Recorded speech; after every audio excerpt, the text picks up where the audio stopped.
Yes, Fadi TV jimbaniza katika nwane muli mutya mwasibi mutya mujebe je mutizako engalo akadi kano nda kusaba subscribing banegana muna abasinza mu gwanga lya Saudi Arabia mu gwanga lya Qatar mbagala byaso mu gwanga lya USA mu gwanga lya Canada mu gwanga lya Belgium mbatumide konga kwanga mujye kumirako bagita Fadi TV jibana bya Kakooza Lawrence esawe eno ajukira mawuli kano gemba wansinza ku mukutu ogwa UG News website bagita UG Training News and website yesikika mu kuwa mawuli agesikika ene website tira kuva ku mawuli olusi mpaka nga gagusina da mawuli gano ngaga Kakooza Lawrence kwa Kakooza Lawrence yetaga afune obwenkanya UG Training News website bwe bagita ene website ikyasinza kubanga efulumya amawuli agesikika ku website zonna ezifulumya amawuli mu gwanga lya Uganda.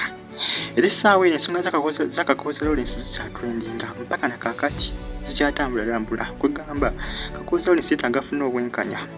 gamazima lwensonga nti ensonga zalimu volongoto mungi zalimu ebitategeka bingi okufa kwe omuntu yenayina tayinza kukkiriza abantu banyo ku social media bangi nnyo bagamba engeri alipoota gyebawa engeri Kakooza gye yafaamu alipoota yali ebulamu abantu bonna buli gwosanga yenna akiwaganya ku social media essaawa zino Namwandu nabasinga bamusonzeko nnyo luno jjukira poliisi yabadde esuubiza nti egenda kweggyako Namwandu naye abantu bangi nnyo bavudde nga bawakanya ekya poliisi okweggyako Namwandu ba MPs bangi abavuddeyo nga bawakanya ensonga eno ba member of parliament bavudde nga bawakanya bawakanya poliisi okuta Namwandu wa Kakooza Lawrence kumejjako jjukira poliisi yabadde esazeewo nti egenda kumejjako esigaze abantu abala basatu okulikirina w'ekifo manager kusane askari ni abantu bangi bavuddeyo ne batambira poliisi nabagigamba tebakona kimu kyekola ejja kuba ekoze ensobi kuba ne minisita omu avudde era naye ng'agamba poliisi nti kito kyeyagala okukola minisita amanyikirwa nga Frank Tumwebaze avudde ng'agamba nida poliisi byeyagala okukola tebijja kubeera birungi bwenejjako omukazi ono awo obujulizi bwonna ejja kubanga ate busudde obusuuzi. Amawulire kano gemba wansinziza ku website bagita UG Trading News website eno mune website eno yesigika nnyo mu kufulumya amawulire ageesigika era ng'ensonga za Kakooza Lawrence zitweninga nnyo ku website eno naye nga bannange jjukira poliisi ebadde esuubiza ogenda okufuna obutambi naye obutambi mulowooza nno gye buli teri butambi kamera mbuzaafa ne bannange kiri mu ggwanga Uganda abantu bannyo beebuuza ne bannange abantu bano wanyinza kubeera watya nga tewaliwo CCTV kamera mbuzaafa kijja kityo okubanga zaafa tewaliwo n'abantu bayinza kuyambako bantu abayinza okuyambako abantu nga tugeze ng'omuntu agudde mu mazzi n'aseera n'agwa mu mazzi ebintu bya Kakooza Lawrence bannange kyovula buli muntu yenna awakanya enfaaye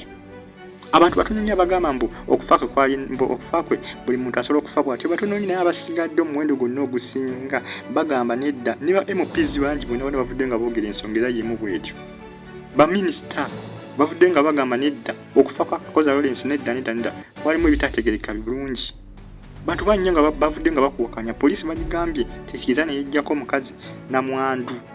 bubo obutambi bubuze nga CCTV kamera zibadde zaafa tebejjako omukazi basigaze nga bamuyina ng'ali mu ngalo zaabwe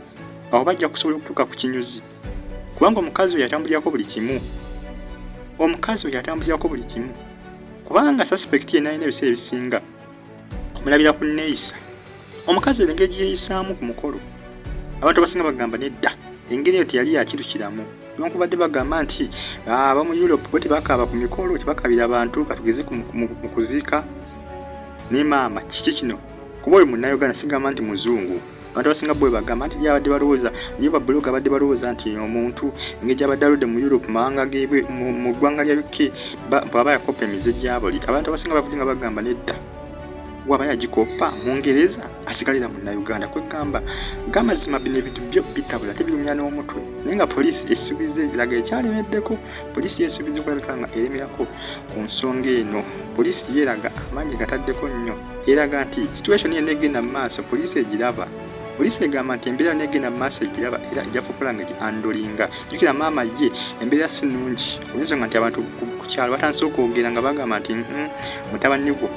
nti kale mutabani we batta mutti newankubadde tebabigamba ni abiwulira mu nkubo nga abantu babinyumyako kaawo kwegamba maama kyamuvidde okulabika nga alwala era essaawa zino ali ku cupa naye nga bamujjanjabira waka olw'ensonga nti awulira abantu nga boogera nti omutabani batta mutti ate nga omutabani yabadde asinga okumubeerera okwegamba si byangu bambi ebya Kakooza Lawrence naye nga poliisi yeraga ekyalemeddeko poliisi eraga ekyalemeddeko musubscribing bagita Fad TVG sigala nga following updates nja kuba nzikuwanga buli kiseera buli kadde musubscribing ate musigala nga mugifollowing updates nja kuba nzikuwa buli kiseera